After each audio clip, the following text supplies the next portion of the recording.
The opinions expressed on this program are not necessarily those of the staff or the management or the sponsors. The sponsors. The sponsors of the.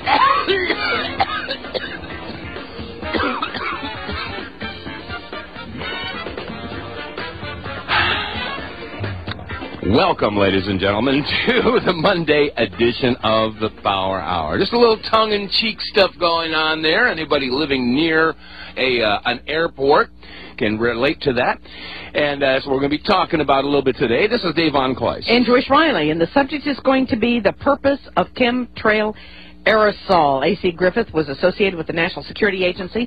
He carried a top-secret clearance, a cryptographic clearance, and in more recent times he was associated with the Central Intelligence Agency operations. He was married to a lady lawyer, judge, and his father-in-law was the Chief Justice of the Supreme Court of Virginia. He is with us today, and we want to say thank you very much, A.C. Griffith, for joining us to talk about the purpose of chemtrail aerosol. Thank you, sir, for joining us on the Power Hour today. Thank you, Joyce. It's indeed a pleasure to be with you today. Well, I must tell you, I think the listeners are going to get more today than they probably imagined, given the fact that you have some information that most people do not have access to, and probably information we would just as soon not know. However, knowledge is power, and we thank you for joining us, and I know that you have listened to the Power Hour in the past and have been very supportive of the activities and providing information to the Power Hour. Let's talk just as much as you want to talk about what your past experience was all about, sir. I spent a couple days making talking points to make a guide map of how to present this to you. It is such a big topic. It's very difficult to know where to grab it to begin. Several years ago, I got a telephone call from Mike Blair at the Spotlight newspaper in Washington, now called the American Free Press. He asked me to help work with him on the story of the white trails coming out of the airplanes. And time has gone by. I guess that was 8 or 9 years ago. We actually got inside the program. We're the only people in the world that actually got inside of that program. When you say you got inside that program, the aerosol program, the chemtrail program, you're talking about information on the inside of this program. I'm talking about actually getting inside the program at Wright-Patterson Air Force Base where it's being managed. Wow. And we actually got into some of the people that were dissatisfied from within the program, and they divulged a lot of the acronyms and the purpose of the program and so on. And that's the only way that anybody could ever have broken the secrecy of this program. Okay. We know that people have died over this program. People have been hit to keep them quiet. And we know that other things have happened to keep people in this program. One of the key people that designed the aerosol, the barium salt aerosol, was set up by people in the Reagan administration, and he's now sitting in federal penitentiary. They still go to him to ask him questions, but yet he is in the prison. That is a little unnerving, isn't it? Yes, it is, absolutely. That the man that designed the barium salt aerosol is sitting in a prison. Well, it would sort of make sense. Now, before we go any further, let's just define what you believe to be the aerosol crime issue. I mean, just what is this aerosol that we're discussing? I mean, it comes out of aircraft, we believe, or we know, and that is the basis of a program that is set up to not do good to this country, but probably do harm. Now, I remember we had a couple of people on the program recently. You contacted me after that, and you said, Joyce, some of the information was accurate, some of it was inaccurate. But what we do know is there's something in the skies that should not be there. The white trail's not coming out of the engines. It's coming out of aerosol units on the aircraft. In the very beginning, the early days, the aircraft were flying relatively low, 10,000 feet or below, and they were developing the program.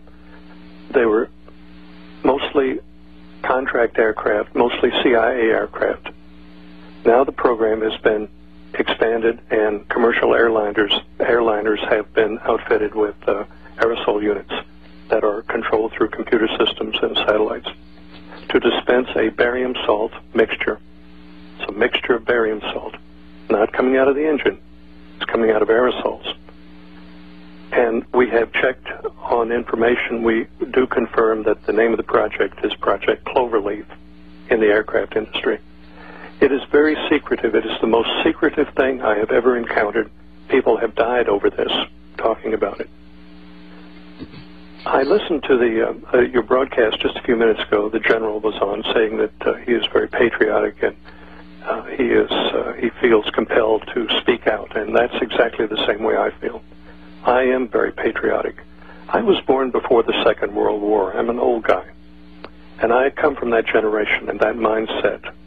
This is my country, and I see my country being dissolved. My country is being destroyed right in front of my eyes, and the people are being hurt, and that's why I consented to be on your radio program today. I know you will remember that you've asked me many times to do this, and I've been very reluctant, but it's time. It's time to speak out and go public with these things. Well, that is correct. I have asked AC to be on this program many, many times, and you do this, I think, with a considerable amount of risk to your own life, do you not? Yes, that's right. So there are people who have lost their lives, people who are now in prison as a result of divulging this information. Now, you were, as you say, very patriotic. You still are very patriotic, and you were doing this out of patriotism, out of love for your country. As I know you are. That's correct. That's correct. You know, Joyce, I'm in Richmond, Virginia, just a few miles from the spot that Patrick Henry stood in 1775. He was talking to Thomas Jefferson, George Washington, George Wythe, and others in St. John's Church. And they were talking about the oppression coming from England at the time. And he was a little put out at them for not deciding a course. And he concluded his speech to them with, "I know not what course others may choose, but as for me, give me liberty or give me death." And I think we're approaching a time like that. Mm-hmm. Don't you? Oh, absolutely. There's no question in my mind. I talked with you about a discussion I had with a military member who admitted to me, well, first of all, he did not believe that there was such a program. However, he was stationed at one of the bases where I knew some of the operations were taking place on this aerosol clouding or aerosol dispersion or whatever you want to call it. And I had him go to the person who we knew was in charge at that base at that time. And he did, in fact, confirm that the person that admitted to some of the information that we're about to talk about here, or that some of the information regarding this program. And he was so disillusioned when I talked with his military officer. He said, "I am leaving the military, Joyce. I did not believe you when you told me about Gulf War illness." And then he said, "I became ill.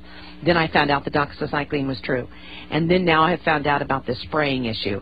And he said, "I can no longer serve the military." Well, let's talk about this subject of what the aerosol program is and how you were able to obtain this information. First, Joyce, if you will allow me, let me paint a picture, a time picture. At first, you may think it's not related, but you will see that it is related. So if you will indulge me just a minute, let me go back to the Kennedy assassination. Do you remember Jim Garrison in New Orleans, the DA down there, fingered 27 people as being part of the plot to kill the president? Mm-hmm. Carlos Marcello was the major drug dealer in New Orleans, and his people were involved. Now, one of the people associated was a man named Barry Seals. He was a drug dealer and later a CIA operative. The FBI report on Carlos Marcello, the big drug dealer and underworld character, the FBI report said he made his money selling tomatoes and real estate, and that was the FBI evaluation of the #1 drug dealer. Now, remember Barry Seals. Now, fast forward to the Watergate break-in in 1972. Now, I was at the Watergate. The CIA had a rather large international operation there under a corporate name. Then they had other foundations under that and so on. By the way, did you know the Catholic Church built the Watergate complex as a real estate investment?